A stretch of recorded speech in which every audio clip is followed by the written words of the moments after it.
Bonjour à tous et bienvenue sur boursicoté.com pour cette nouvelle analyse technique Forex, matières premières et crypto-monnaies avec une paire de devises euro-dollar donc qui n'a pas poursuivi son rebond puisque malgré ici un retour au-delà des 1.05, on est venu flirter avec la moyenne mobile 20 exponentielle dans cette unité de temps daily pour finalement revenir ici sur cette zone majeure. Donc la zone des 1.05 semble vouloir recasser à la baisse et confirmer donc l'orientation baissière suite à un premier test ici sur la zone des 1.0360.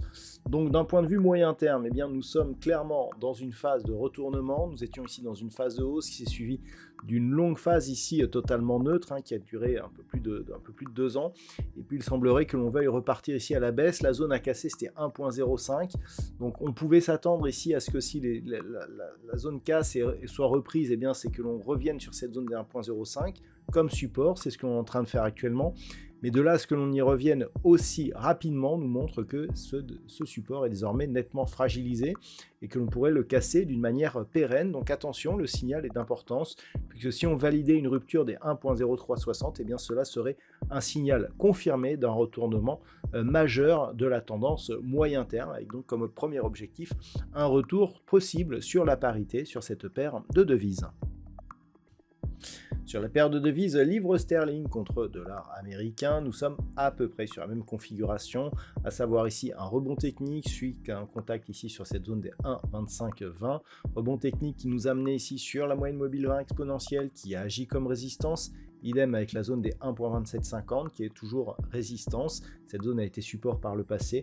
On revient ici sur une ancienne zone de résistance, un 2610 ici, qui agit comme support, mais globalement, on reste dans une dynamique baissière. Depuis donc la rupture ici de ce support oblique, eh bien, on est sur des contacts répétés sur la bande de Bollinger inférieure avec cette moyenne mobile 20 exponentielle qui agit comme résistance. Ce sont les marqueurs d'une tendance baissière qui est en train de continuer. Donc si on revenait ici sur cette zone des 1.2520, les prochains objectifs se situent ici sur cette zone de point bas que nous avions connue au mois d'avril de cette année, donc des niveaux proches des 1.23.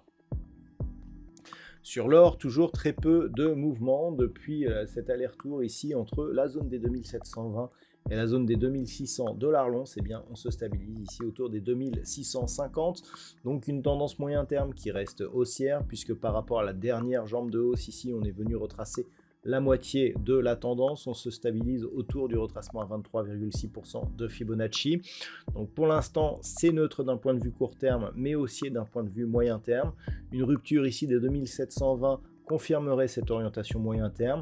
Pour avoir une poursuite de la dynamique baissière, il faudrait revenir ici casser la zone des 2478 $ l'once pour commencer à affaiblir l'ensemble de la tendance moyen terme.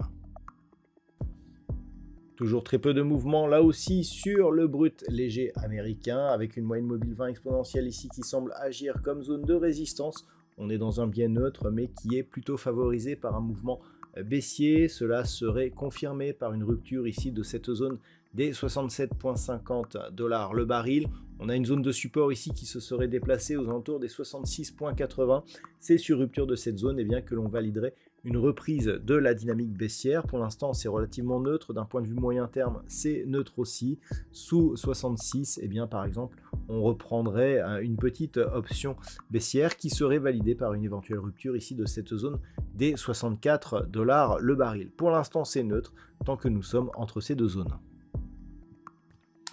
Et puis enfin, au niveau du Bitcoin, c'est relativement neutre. On n'a pas eu trop de mouvement ce week-end, donc pas de test de la zone des 100 000 $ pour un Bitcoin. On reste toutefois solide au-dessus ici des 92 000.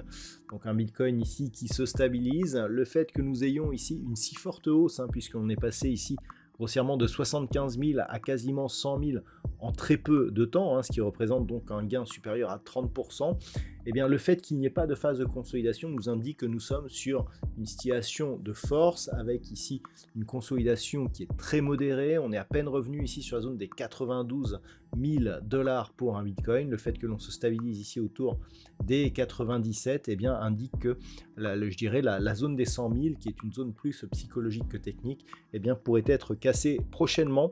Donc ça reste haussier et relativement solide sur cette crypto-monnaie. À noter qu'aujourd'hui, nous avons de nombreuses petites crypto-monnaies qui ont une très forte hausse suite à des news donc toujours positives dans le secteur. Il semblerait que le crypto soit en vogue actuellement. Voilà donc ce que l'on peut dire sur cette analyse technique Forex, matières premières et crypto-monnaie. Je vous souhaite de passer une très bonne soirée. On se retrouve dès demain pour d'autres analyses techniques, toujours sur le site boursicoté.com.